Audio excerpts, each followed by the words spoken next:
Olá! Nesse módulo 5, nós vamos falar sobre terreiro, espaço, pessoa e transe, né? É um tema bastante amplo, a gente sabe, né? Mas vamos tentar aqui fazer das principais vertentes, as principais ideias, né, que giram em torno da própria fundação do terreiro no Brasil, né?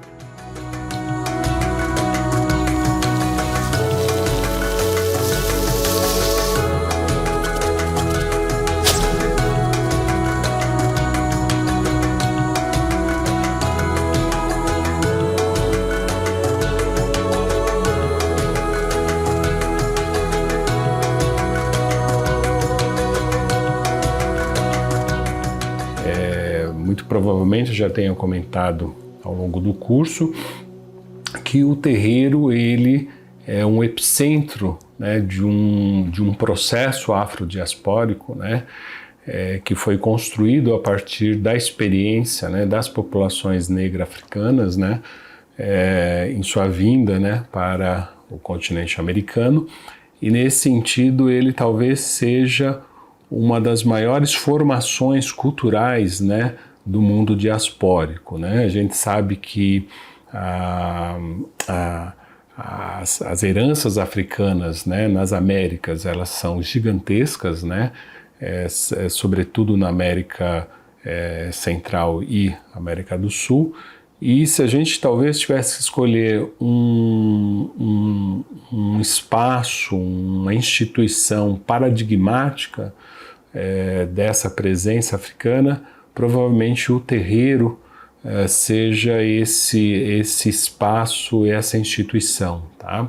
A gente vai conversar um pouco sobre a importância, né, dessa instituição, não apenas como forma, como lugar, né, de continuidade de uma experiência cultural a partir, mesmo, né, em oposição da violência, né, que as populações africanas sofreram nas Américas, né? Então o terreiro ele nos ensina, né, que apesar dessa violência houve um processo de construção cultural, né, um processo inclusive oposto à própria violência, um processo de tentativa de comunhão, né, com as várias tradições, as várias heranças, né, que estavam sendo colocadas aqui por conta do encontro das populações negras, brancas e indígenas, né? Então vamos começar primeiro falando um pouco do terreiro, os significados do terreiro, falando um pouco do espaço, como ele se constitui espacialmente, né? E a partir daí é possível a gente falar das pessoas que habitam os terreiros, né? Das pessoas que se iniciam nesses terreiros, das pessoas que construíram o terreiro e algumas noções importantes sobre o transe, tá? Bom, primeira coisa é importante dizer que o terreiro, muito embora ele seja mais conhecido por ser um templo religioso, né? Ele é uma experiência que vai para além do religioso. O religioso é uma parte importante do terreiro, mas o terreiro ele não se reduz a uma definição de um templo religioso, né? Por quê? Porque ele mantém com as populações, né, que fundaram, né, que fizeram, né, que elaboraram o terreiro, ele mantém continuidades com aquilo que veio da África. Então é preciso que a gente olhe para os templos africanos, né, para que a gente entenda como que esses templos desempenhavam um papel na estrutura social das sociedades africanas, né, e depois como que os nossos terreiros dão continuidade a isso, né. Quando a gente fala, por exemplo, candomblé no Brasil, há ainda uma certa confusão, né. Na África, por exemplo, não existe candomblé no sentido que a gente usa o termo aqui. Na África existem, obviamente, as religiões iorubás, as religiões Fon, que a gente conhece como Jeje, as religiões dos países da África Central, mas o candomblé, o terreiro de candomblé, ele é uma construção genuinamente brasileira. Claro que com continuidades, né, a partir da experiência dos templos africanos, né?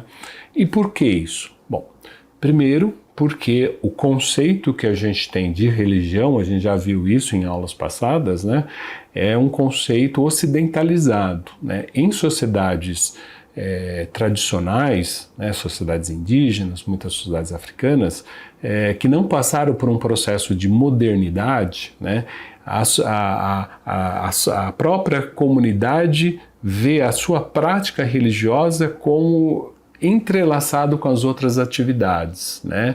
Então, muitas vezes até a gente não tem um nome específico para essa religião, né? Se a gente fosse pensar para sociedades indígenas, qual é a religião dos Bororos? É uma prática religiosa que tem a ver com a comunidade Bororo. A mesma coisa com as comunidades africanas, né? Não existe muitas vezes um termo que designa aquela prática religiosa. São ritos que têm a ver com a sociedade, as pessoas nascem e fazem esses ritos, depois tem as cerimônias os ritos de passagem, as cerimônias de passagem, depois tem os vínculos associados às alianças matrimoniais, e tudo isso são ritos que nem sempre têm um nome específico, né? Por quê? Porque isso faz parte da própria tradição. Então o que acontece? Eu vou mostrar algumas imagens para vocês, né? Para vocês terem uma ideia da configuração desses templos. Então aqui a gente tem uma imagem de dois templos, né? O templo de Ogum em Xedá, no Benin, e o templo de Nanã, né? Também no Benin. Vejam que são espaços, né, são construções, edificações bastante simples do ponto de vista arquitetônico, são feitas de telhados de palha, muitas vezes de barro, né, embora isso seja chamado de palácio, né, por quê? Porque de fato existe ali a presença de uma realeza. Então essas edificações, elas não se destacam por ter uma arquitetura, né, suntuosa do ponto de vista do mundo ocidental. Aqui nessa outra imagem a gente vê um templo de Oxum em Oxobô, na Nigéria, né? E nessa terceira imagem a gente vê um altar de Vodum no Benin, né? Dos povos Fombê, né, que aqui no Brasil são chamados de Jeje, e à direita a gente vê um culto ao Batalá, né, que é um orixá do povo Yorubá. Ou seja, para quem conhece o terreiro, para quem já andou por dentro de um terreiro, dentro de um PG, dentro de um espaço sagrado, vai notar que há muita semelhança desses templos africanos com seus assentamentos, né, com os nossos. Da mesma forma que esses sacerdotes que a gente mostra aí, né, no culto de Obatalá, todos pintados de efum, né, de uma tinta branca, também é muito comum para quem já viu uma saída de Aô, para quem já viu uma iniciação no candomblé na tradição Queto e viu que numa dessas saídas de Aô há um momento em que as pessoas são pintadas com essa tinta, né, com essa tintura branca. Então, olhando assim à primeira vista, a gente pensa, puxa, há muita semelhança, de fato há muita semelhança. Porém, é importante que a gente diga que essas semelhanças, elas muitas vezes não permite que a gente olhe o modelo de terreiro que se construiu no Brasil, que foi um pouco diferente desse modelo. De qualquer forma, nesses locais, né, os cultos, as iniciações eram feitas de forma coletiva. Então a gente tem aqui também duas fotos do Pierre Verger, que está no livro Orixás, que a gente vê um momento de iniciação, né, de uma Iaô, e a gente vê que ela tem a sua cabeça raspada e é o momento que a gente chama de, aqui no Brasil, né, de orô, ou quando então o animal é sacrificado sobre a cabeça. Isso é feito dentro de um espaço coletivo, de um espaço ali da comunidade, né? Por quê? Porque aquela é, vamos dizer, são as práticas rituais da comunidade, não está ainda associada ao segredo, né? Embora haja momentos desse processo de iniciação em que essas pessoas ficam recolhidas, elas ficam separadas da comunidade, porque elas vão ser submetidas a alguns ritos específicos. Mas esses são momentos em que nesse templo, nesse espaço, os ritos estão sendo realizados, né? Bom, o que acontece? Com a vinda ao Brasil das várias comunidades, dos vários grupos étnicos, né, não foi possível dar continuidade à manutenção de templos tal como eles estavam inseridos nessas sociedades. Primeiro porque essas populações africanas elas estavam inseridas em uma nova ordem econômica, social e política, né? A religião, que a gente vai chamar agora religião por falta de um termo melhor, né? A religião que foi trazida, né, para as Américas era uma religião perseguida pela Igreja Católica, tida como uma religião associada muitas vezes ao demônio, associada ao mal, né? E portanto não havia condições políticas, econômicas da manutenção desses terreiros da mesma forma que eles existiam, desses templos da mesma forma que eles existiam lá. Além disso, a gente não pode esquecer que os templos possuem uma estrutura bastante complexa, né? Existe os sacerdotes principais, existem os seus assessores, muitas vezes ministros, e esses templos estão diretamente associados às ordens políticas, né, às ordens do rei. Então, quando há o processo de escravidão, nem todas as pessoas que estão dentro dessa estrutura, né, vêm para o mesmo lugar nas Américas, ou seja, há uma dispersão dessas pessoas, né? E isso dificulta a recriação do templo no mesmo modelo que havia lá. Então, como que esse templo ele se forma no Brasil? Ele se forma a partir de um processo chamado universalização dos orixás, ou dos voduns, ou dos enquistas. O que significa isso? Bom, primeira coisa, a gente sabe que as religiões dos orixás são religiões associadas a grupos étnicos específicos, né, que detêm esse patrimônio religioso. As pessoas que são, por exemplo, da região Iorubá, possuem linhagens de deuses, né, associadas ao quê? A famílias, né, associadas a lugares e a templos, né. Muitas vezes essas linhagens elas são exclusivas, ou seja, elas não permitem, por conta dessa etnicidade, que outras pessoas cultuem ou sejam admitidas dentro daquele culto específico. O que a diáspora fez foi romper os laços de etnicidade no sentido de possibilidade de herança religiosa e alargou esses laços, né? Mal comparando, seria um processo semelhante ao que ocorreu com o cristianismo, né? Vocês lembram, né, que anteriormente à presença de Jesus, né, havia um povo judaico, né, um povo judeus, que eram que possuem uma tradição na qual, no interior da qual, né, Jesus é proveniente. Porém, a grande revolução que o cristianismo, né, que Jesus traz ao judaísmo, é romper com os laços de biológicos no sentido da transmissão dessa herança, né?